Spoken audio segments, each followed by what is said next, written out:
Hi guys, here I'm going to show you how to replace or fix your old office chair caster.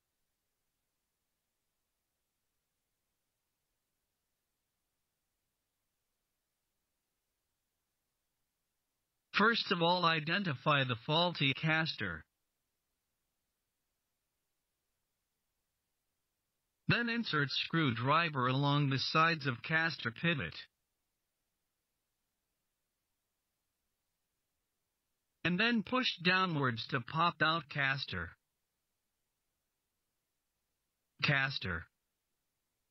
Now to release wheels from caster is as simple but requires lots of efforts.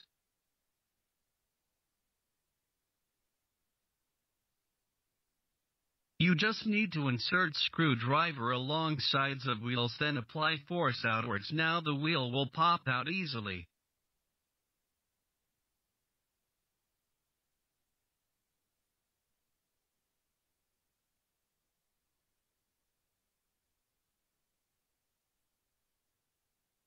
Thanks, and don't forget to subscribe. Creativity skills.